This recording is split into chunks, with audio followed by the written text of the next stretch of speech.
Pour French G's, je suis avec le Max Sucré. Max Sucre, Please. tu le sais. 3 questions. Donc DBH est du 36. Et a priori, moi je le connaissais plutôt ailleurs que dans le 36, peut-être à Bordeaux, si je Bordeaux, me suis pas trompé. c'est ça. Donc je voulais voir voilà, comment s'était faite l'histoire, comment s'était faite la connexion, et puis comment vous pouvez aussi sur le long terme, ben voilà, si chacun est dans des endroits différents, continuer à faire du son ensemble, maintenir un crew voilà, à distance. Bah, à la base, DBH, c'est Châteauroux, donc 3-6. Après, moi, ça fait 20 piges que je suis sur Bordeaux. Donc, je suis presque plus bordelais que de Châteauroux à force. Et voilà, les gars, ils avaient commencé DBH il y a longtemps. Donc, je dis les gars à Rome, Sags, Moni. Il y a longtemps sur Châteauroux. Après, moi, je suis parti. Entre les deux, je faisais des allers-retours et on enregistrait en stud, normal. Et j'ai fait beaucoup d'allers-retours entre les villes. Donc, moi, je suis toujours.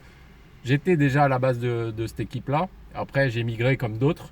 Euh, et puis voilà, on se retrouvait, on faisait les sons tranquillou, quoi. Sans problème. La connexion était là. Mais des BH sont là depuis longtemps. Avant moi. Moi, j'étais presque un petit pour eux. Euh, et voilà, j'ai grandi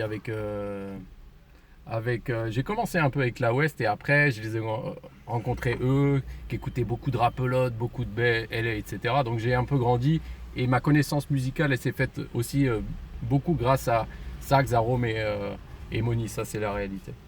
Voilà Yes. l'histoire. Alors justement, par rapport aux couleurs de son, pendant des années, la G française, elle a beaucoup sonné G-Funk.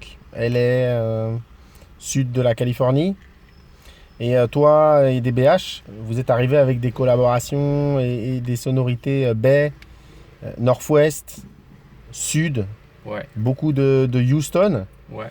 Et c'était plus inattendu et peut-être aussi moins bankable. Pourquoi vous l'avez fait quand même? Ouais.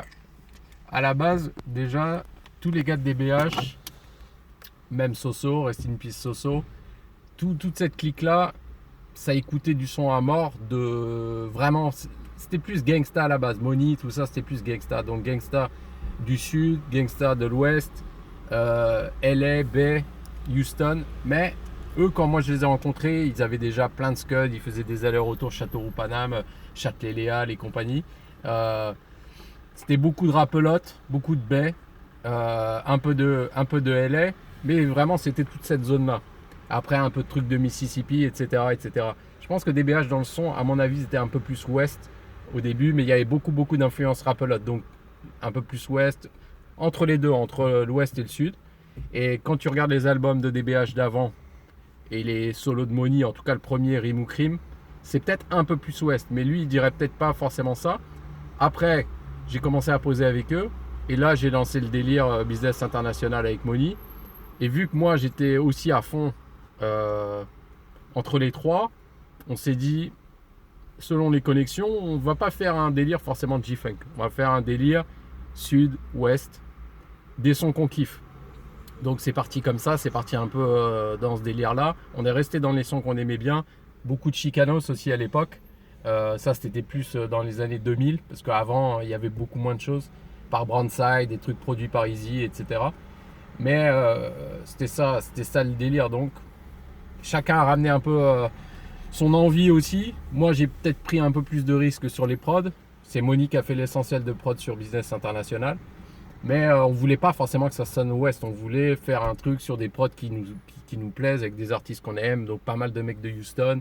Euh, des gars de l'Ouest. Ça aurait pu être un peu plus baie, mais à ce moment-là, les gars n'étaient pas forcément super accessibles dans ce qu'on a voulu. Et donc voilà, ça donne cette sonorité-là, parce qu'au fur et à mesure, ça évolue comme ça. C'était pas calculé, pas calculé. Parce qu'on n'est pas. Et il pourrait en parler mieux, mais on n'est pas spécialement que G-Funk. On est, sont plus influencés par les époques. Rapelote, Sick With It. Ouais, après, il y a tous les classiques, hein. Mais voilà, c'était plus ça le délire. Donc c'est un mélange un peu de tout de Houston en passant par sens inverse Tennessee, en remontant vers l'ouest, LA, la baie, même la Nouvelle-Orléans. Voilà, c'était toutes ces influences-là qui sont venues influencé la touche qu'on a voulu mettre dans Business International. C'était un peu ça l'idée. Après, tu as les solos de Molny qui sont derrière, où moi, j'ai essayé d'être un peu en backup, l'aider sur des projets. Donc, on retrouve Billy Cook, on retrouve Lucky Luciano, on retrouve d'autres gars. Et après, des feats, certains qui sont plus influencés West ou pas. Mais voilà, c'était un peu général avec juste le kiff de faire des choses qui nous plaisent, on va dire. Voilà, Très bien. pour la petite histoire.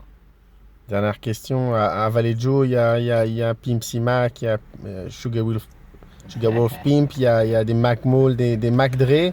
En France, l'angle Mackin est très rare. Et toi, tu es arrivé avec ce blaze. Tu es arrivé aussi avec des lyrics dans ce sens. Pourquoi tu as fait ça alors que c'est vraiment pas la touche forcément française voilà, majoritaire? Déjà, on a un peu tous notre touche dans DBH, que tu fais Sosa, Pyro, Haro, Moni, etc. Moni, c'était plus un mec de la rue que moi, même si moi je traînais, etc. Mais lui, c'était plus un gangsta, on va dire. Moi, j'étais plus un peu en mode playa. Voilà, je vais pas dire pimpin, ça a rien à faire là-dedans, mais playa. Donc moi, c'est vrai que c'était plus des délires, Devin the Dude, Too Short. Ça, c'est des trucs qui me parlaient pour les histoires de soirée, tout ce délire-là. Et moi, ça me correspondait plus, en tout cas à l'époque, dans ma vie. C'était plus vraiment moi, quoi. Moni parlait plus de la street. Chacun son ambiance. Moi, c'était un peu plus axé sur ces sujets-là. C'est ce qui me faisait délirer, c'est ce qui m'influençait. Et voilà, donc ça fait un mélange un peu d'ambiance différente entre nous. Mais c'est ça un peu l'histoire. Et mon surnom, il vient un peu de ça parce que mes potes me charriaient sur la jante féminine et compagnie, pas mal d'anecdotes. Et donc voilà, après c'était Mac Sucré. Voilà la petite histoire. Ça rentrait dans plus de détails, mais en gros c'est ça quoi.